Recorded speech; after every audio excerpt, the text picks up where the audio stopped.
శాసనసభకి ఏకగ్రీవంగా ఎన్నికైన సభాపతి శ్రీ చింతకాయల అయ్యన్ పాత్ర గారికి హృదయపూర్వక నమస్కారాలు, విస్మరణ. ఇది నేను మొదటిసారి అసెంబ్లీలోకి అడుగు పెట్టడం.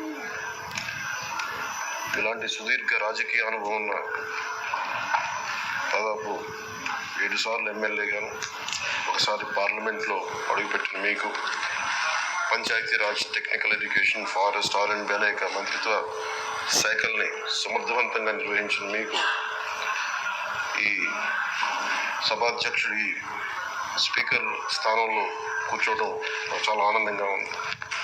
ఎన్ని దశాబ్దాలు ప్రజలు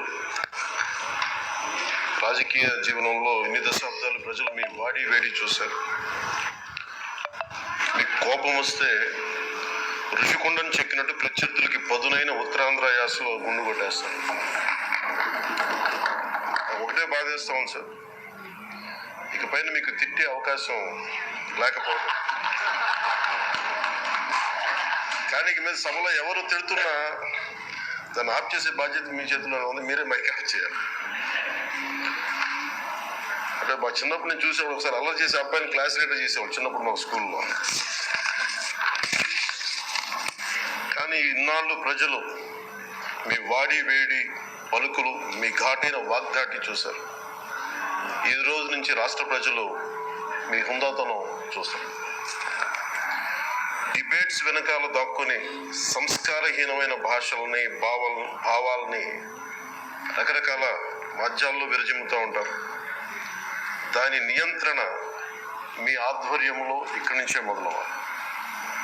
ఇందాక సభా నాయకులు, గౌరవ ముఖ్యమంత్రి శ్రీ చంద్రబాబు నాయుడు గారు చెప్తారు, ఆడబిడ్డలు ఏ విధంగా నలిగిపోయారు ఈ రాష్ట్రంలో గత 5 సంవత్సరాల్లో. చిన్న లేదు, పెద్ద లేదు, ఎవరని లేదు.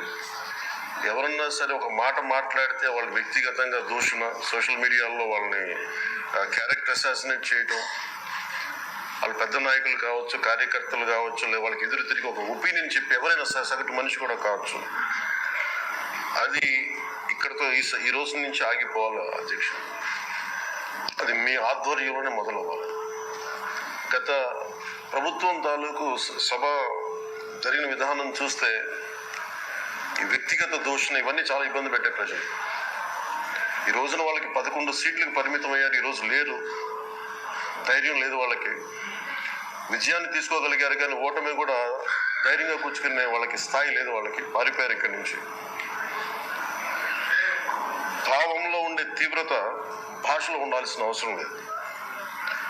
భాష మనుషుల్ని కలపడానికి కానీ విడగొట్టడానికి కాదు. భాష విద్వేషం రేపడానికి కాదు, పరిష్కరించడానికి. ఎంత జటిలమైన సమస్య అయినా, భయంకర సమస్య అయినా చర్చల ద్వారా పరిష్కరించుకోవడానికి కానీ వివాదం సృష్టించడానికి కాదు. ఈ సభ ఉన్నది అందుకు. కానీ మనం చూసింది వాళ్ళ దగ్గర నుంచి బూతులతోటి, వ్యక్తిగత దోషులతోటి రాష్ట్ర పురోభివృద్ధిని ఆపేశారు.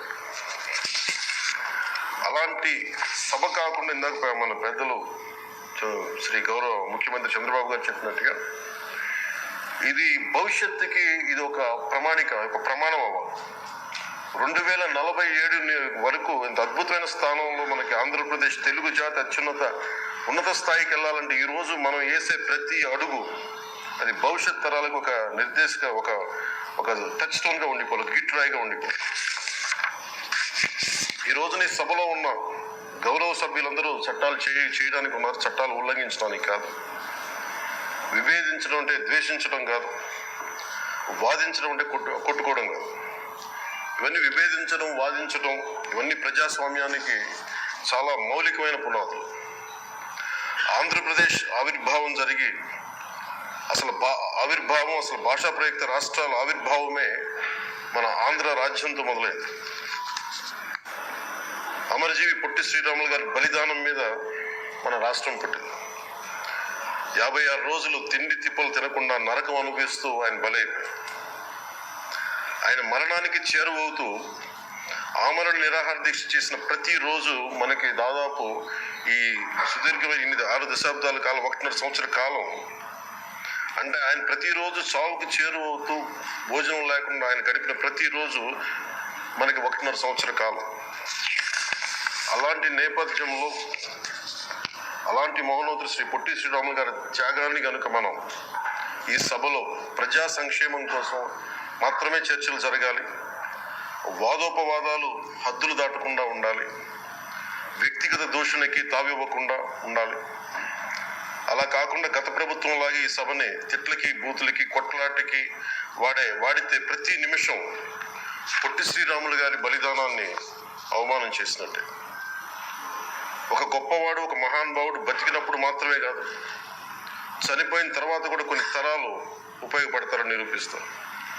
అలాంటి కోవకు చెందిన మహానుభావులు ఆంధ్ర రాష్ట్ర సృష్టికర్త, భాషా ప్రయుక్త రాష్ట్రాలకు శ్రీకారం చుట్టిన ద్రష్ట, అమరజీవి శ్రీ పొట్టి శ్రీరాములు గారి స్మృతిలో ఒక విలువలతో కూడిన ఒక సత్సాంప్రదాయాన్ని తెరలేపుతూ మీ ఆధ్వర్యంలో ఈ సభ జరగాలని, ఈ 5 ఏళ్ల ప్రజా ప్రస్థానంలో ఈ విలువైన 5 ఏళ్లు రాబోయే తరానికి గొప్ప భవిష్యత్తునిచ్చేలా, అన్నం పెట్టే రైతుకి, కౌలు చేసుకునే రైతుకి, రైతు కూలీకి అండగా ఉండేలా, మహిళలకి భద్రతతో పాటు ఉన్నత స్థాయికి ఎదిగేలా, ప్రభుత్వ ఉద్యోగులకి భద్రత కల్పించేలా, పశువు, పక్షి, ప్రకృతి, సర్వజనులందరికీ కూడా మతాలకి, ప్రాంతాలకి అతీతంగా సుభిక్షంగా అభివృద్ధి పదంలో ఆంధ్రప్రదేశ్, ఆంధ్ర రాజ్యం అద్భుతమైన ప్రగతి సాధించేలా ఈ చర్చలు సాగాలని కోరుకుంటూ, సభాపతి అయ్యన్న పాత్రుడి గారికి